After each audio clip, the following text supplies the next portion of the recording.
Happy Monday, students. Today we're going to start Module 2, the Visual Rhetorical Analysis essay. So, what I wanted to cover with this particular announcement is really just kind of the overview of what you're going to be doing in this essay, because the title itself it's a little bit intimidating for a lot of students.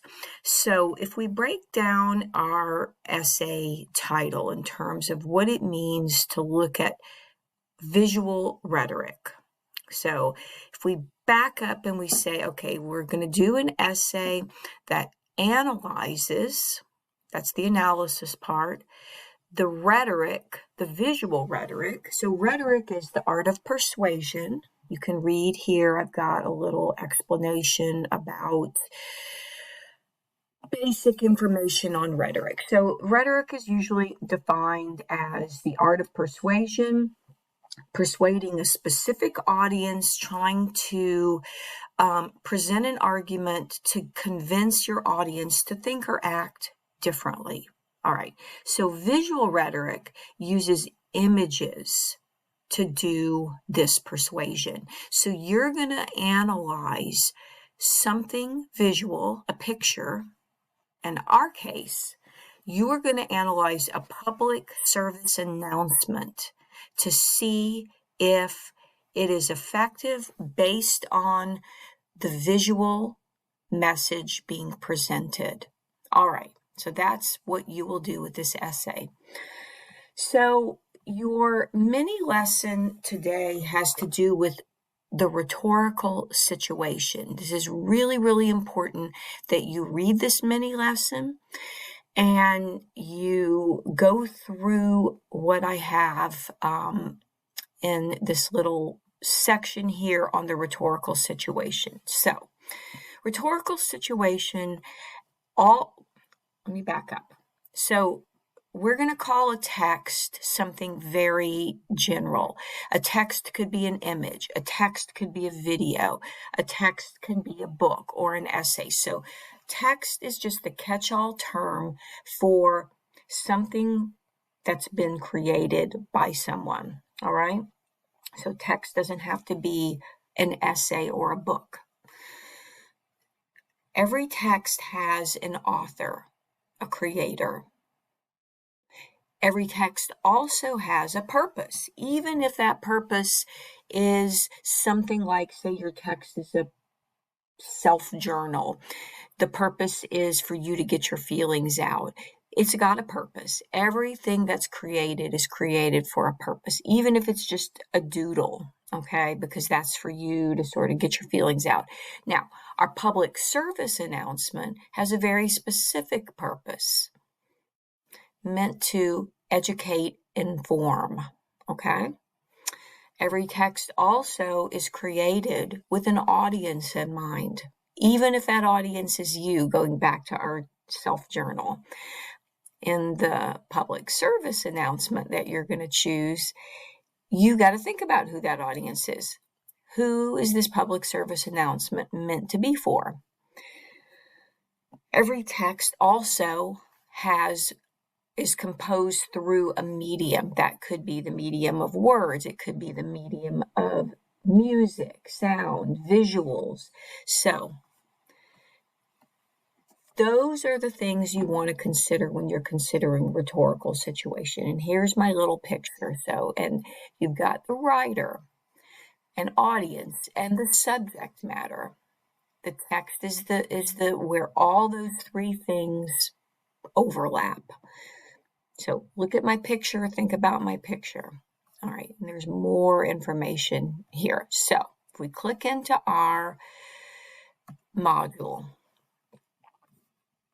I want you to read through your description of this paper that you're writing. Remember, you've got to first think about and choose a public service announcement. This could be like the Smokey the Bear campaign. I want it to be printed visual. It's just or it could be, in other words, I don't want it to be a commercial. I know there are a lot of public service announcement commercials, but I want it to be a single ad, whether that's a digital ad or a print ad. And again, you're going to break down what's going on in this public service announcement. There's a very specific outline you're going to have to follow, which you will understand as you go along and read through your assignment sheet. You definitely want to print this off and read this assignment sheet. This essay is due October 13th, so we've got about 4 weeks to do it, 4 or 5 weeks. Then click into your week 5 to see what you have to do this week. So you can go ahead and take a look at this PowerPoint on your own to see some more information on understanding visual rhetorical analysis. Here's a couple of videos that are short. This one's 3 minutes. It's on the rhetorical situation. Here's one on the rhetorical appeals, the audience. So you've got about 4 videos you should watch that start to get you in the mode of understanding rhetoric. Your virtual attendance assignment this week has you looking at a practice PSA. Here's the link here with the organization who created it, their website, and it's going to ask you a series of questions. Okay, so you're going to say, what do you see? What do you think it means? And then how does it work? Part 1, 2, and 3. Next, you have to respond to 2 classmates' posts with good remarks, substantive remarks. This is all due Thursday. Then by Sunday, you're going to need to choose your own public service announcement. So how do you find these? Well, I would go ahead, and this is where you can Google. You're going to Google public service announcements. You're going to look up visual rhetoric public service announcements. You'll do a series of searches through images to try to find something that appeals to you. Midweek, if you're still struggling, you need to email me and let me know, and I can kind of guide you in that direction. But you're going to need to use a little bit of your problem-solving skills and initiative to look up public service announcements. Another source for you might be to go to the Coastal Library and talk with the reference librarian, or you can come and talk with me. All right, so by Sunday, you're going to post your PSA image, a link to the website where you found it.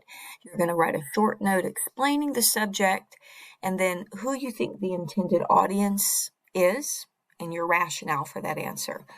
Then, as I always make you do, respond back to 2 of your classmates with feedback. That feedback should be helpful advice. I think because this is an online class, it's really, really important that you take these discussion boards to heart as you go through that. All right, so that's your work this week, to begin to understand audience and subject when thinking about visual rhetoric.